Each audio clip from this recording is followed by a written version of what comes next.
Assalamualaikum warahmatullahi wabarakatuh. Halo pemirsa dimanapun kalian berada, salam sejahtera untuk kita semua. Semoga kita semua dalam keadaan sehat dan tetap dalam lindungannya. Kali ini saya akan membawakan cerita inspiratif dan menarik yang sayang untuk dilewatkan. Semoga kisah ini bisa memberikan manfaat dan pelajaran untuk kita semua.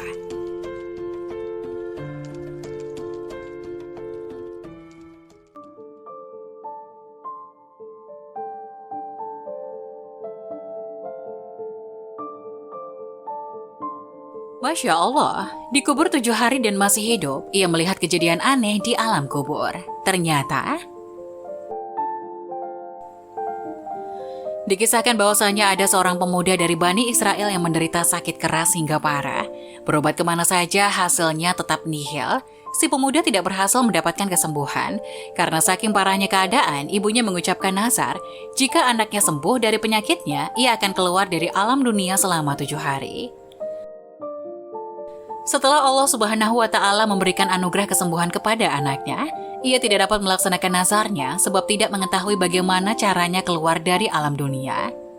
Suatu malam ketika tidur, ia bermimpi didatangi seseorang berjubah putih seraya berkata, "Penuhilah nazarmu agar kelak tidak mendapat musibah yang berat dari Allah." Orang berjubah memberikan petunjuk agar perempuan itu dikubur hidup-hidup selama 7 hari. Pagi harinya, ia pun memanggil anaknya dan menceritakan apa yang ada dalam mimpinya semalam.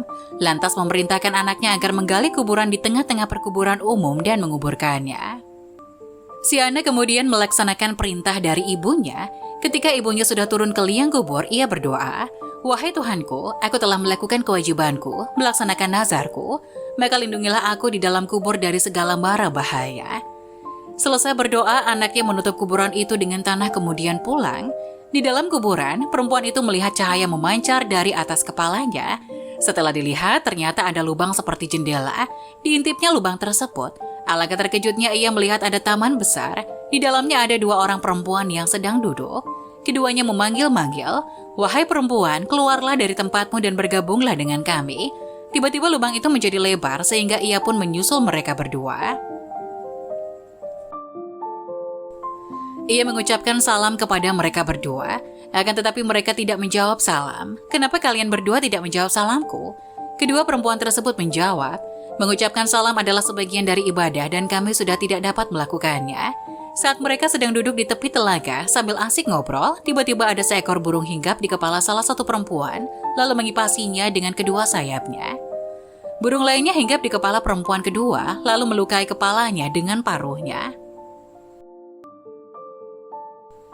Lalu ia bertanya kepada perempuan pertama, "Sebab apa engkau memperoleh kemuliaan dan kenikmatan ini?" Perempuan pertama menjawab, "Semasa di dunia aku selalu patuh dan taat kepada suamiku, sehingga Allah Subhanahu wa Ta'ala memberikan kemuliaan kepadaku."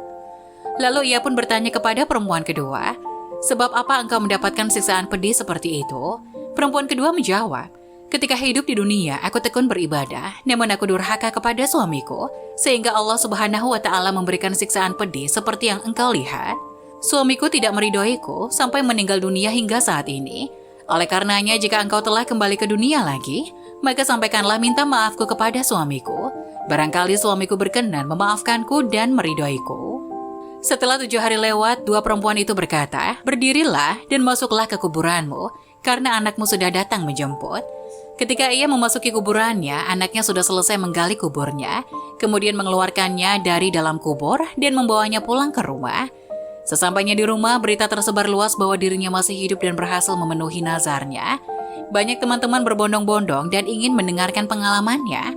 Tanpa ia sadari, ia melihat suami perempuan yang mendapat siksaan di alam kubur dan menceritakan apa yang dialami istrinya.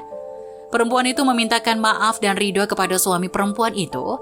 Setelah mendengarkan ceritanya, suaminya mau memaafkan dan meridhoi mendiang istrinya. Malam harinya ia bermimpi bertemu dengan perempuan itu. Ia berkata, "Aku sekarang sudah terbebas dari siksaan sebab pertolonganmu. Mudah-mudahan Allah Subhanahu wa Ta'ala membalasmu dengan kebaikan dan mengampuni dari segala kesalahan." Kisah nyata, Allahu Akbar. 32 tahun dikubur, jenazah Hafiz Quran tetap utuh. Dalam sebuah acara pengajian di Dawan Subang, Jawa Barat yang digelar setiap Sabtu, Ajengan Toto Ubaidillah Has mengutip sebuah riwayat yang menyatakan bahwa di liang kubur jasad seorang hafiz atau penghafal Al-Quran akan tetap utuh. Mubalik yang akrab disapa Kang Toto itu mengisahkan pertemuannya dengan Bu Supaidah. Ia adalah anak seorang hafiz Al-Quran yang sekarang ini berprofesi menjadi bidan di sebuah klinik. Pertemuan itu terjadi beberapa waktu lalu saat Kang Toto mengantar anaknya berobat. Dalam pertemuan itu, keduanya berdialog cukup serius.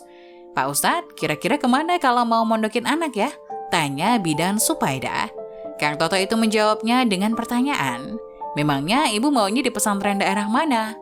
Bidan Supaidah menjawab bahwa ia asli Cirebon dan ingin anaknya bisa masuk pesantren yang ada di daerah Cirebon supaya bisa dekat dengan keluarga besarnya. Selain itu, ia pun menegaskan bahwa pesantren yang diinginkannya adalah pesantren tahfiz Quran. Kalau pesantren Al-Quran ada di Kaliwadas, Cirebon. Pesantrennya uang saya, almarhum Kiai Haji Nasir, nama pesantrennya An-Nasr. Ada juga di Ambit, Kecamatan Walet, pesantren milik Kiai Haji Abdul Basit. Pesantren itu dikelola anak-anak dari pesantren Rawa Merta Karawang. Jawab Kang Toto. Namun, benak Kang Toto sedikit termenung. Karena biasanya, para orang tua menginginkan anaknya mengikuti dan melanjutkan jejak orang tuanya. Tapi Bu Bidan yang satu ini malah menginginkan anaknya masuk ke pesantren Al-Quran, bukan ke sekolah kesehatan. "Kenapa ibu mau masukin anak ke pesantren? Gak dimasukin ke kedokteran atau yang sesuai dengan profesi ibu?" Bidan Supaidah kemudian menjawabnya dengan sebuah kisah nyata yang pernah dialami keluarganya. Suatu hari, karena alasan tertentu, makam ayah Bidan Supaidah yang telah wafat 32 tahun yang lalu hendak dipindahkan. Proses pemindahannya disaksikan oleh seluruh keluarga. Saat makam dibongkar, semua orang terkejut menyaksikan jasad penghuni makam itu masih utuh sempurna dan tidak hancur. Anak-anak saya bertanya, "Mah, kenapa tubuh kakek tidak hancur, kok masih utuh? Apakah dia orang yang terkenal ampuh? Kan kakek sudah meninggal puluhan tahun lalu," ungkap Supaidah menirukan pertanyaan anak-anaknya. Dengan berlinang air mata, Bidan Supaidah kemudian menjawabnya dengan sejarah sosok sang kakek yang belum diketahui oleh cucu-cucunya itu. "Jasad kakek kalian tidak hancur dan masih utuh karena kakek kalian semasa hidupnya adalah seorang hafiz Al-Quran. Kakek kalian seorang kiai pengamal Al-Quran, nak." Sejak saat itu, anak-anak Bidan Supaidah ingin menjadi hafiz Al-Quran dan minta dimasukkan ke pondok pesantren supaya bisa seperti kakeknya di kemudian hari. Semoga penjelasan tadi dapat memberikan hikmah dan bermanfaat untuk penonton semuanya. Jangan lupa like, subscribe channel ini agar tidak ketinggalan info-info bermanfaat lainnya.